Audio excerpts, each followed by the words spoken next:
Hi, I'm Chief Jane Castor, and you're watching On Duty with TPD.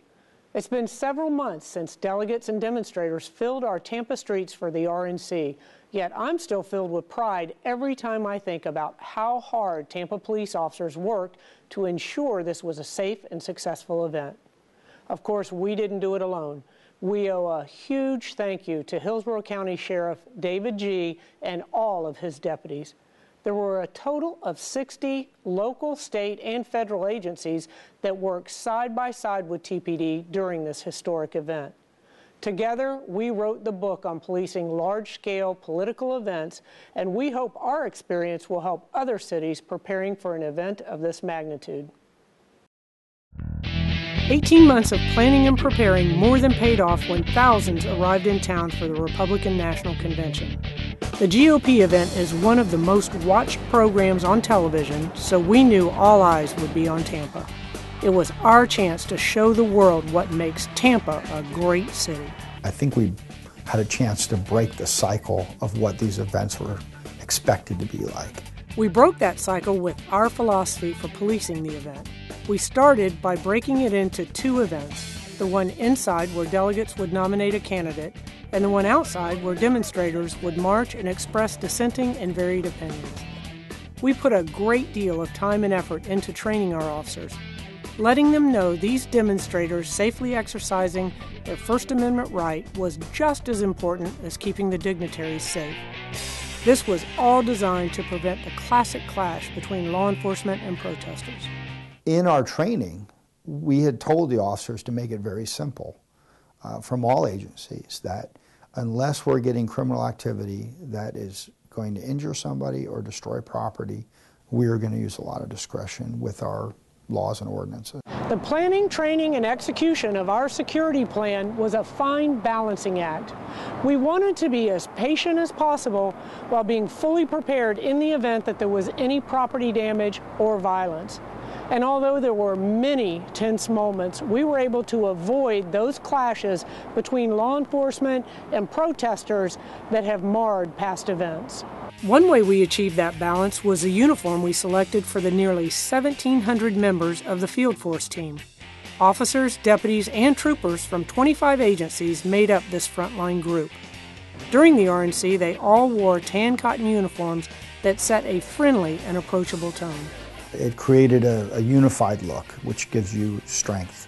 It showed the community we were all on the same team, completed the same training, and operated under the same philosophy of prepared but tolerant, and certainly ready to help. We wanted a community-oriented look. We left our officers out there on the corners and the front lines without the hard gear on to make sure we had a very friendly, inviting, approachable look.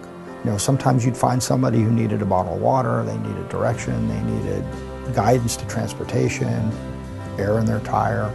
You just never know, and because I think we were in a softer frontline look, it allowed those interactions to happen, which were very positive for the event. These positive images of law enforcement helping protesters replace the classic images of police responding aggressively to the taunts of troublemakers.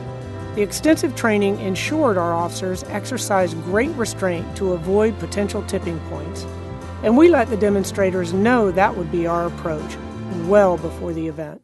So when these images made it on mainstream media, it was a very good visual of breaking the cycle of these clashes and saying that you can come down here, law enforcement can have a wide berth and use a lot of discretion to allow the First Amendment process to occur and make sure that, you know, people felt like they could exercise their First Amendment rights without, without some cataclysmic moment.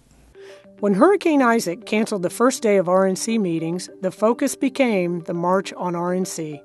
The threat of the storm drastically reduced the number of protesters, but it was still a large event with a potential for trouble that ended very smoothly. We used officers on bikes for this march and many more to temporarily close down intersections so the demonstrators could safely march through our city. A small segment of the group broke away and came down to this corner at Kennedy and Tampa, where they laid down in the intersection, blocking traffic for over 45 minutes. Historically, this is where law enforcement would give the order for dispersal. But we wanted to police this event differently. We negotiated. So I just kind of knelt down to their level to make it look like they were in charge. I added a feature that, these are the main roads to the hospital, and how would you feel if, somebody that you're here demonstrating for, how to get to the hospital or something, and you're blocking the main road, and it would be nice if you just kind of got out of the street and went into the park. And they agreed, and I was just as surprised probably as everybody else that they decided to get up. 5 minutes later, a torrential downpour brought that protest to an end.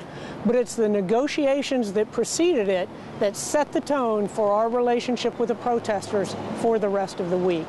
And it's those relationships that allowed us to avoid clashes without using any force or making mass arrests. So it was like a dance step the entire time. You would get an intelligence feed about something going on. You would look at your resources, you take weather into consideration, you take the crowd dynamics into consideration. You try and feel or forecast the intent of the crowd.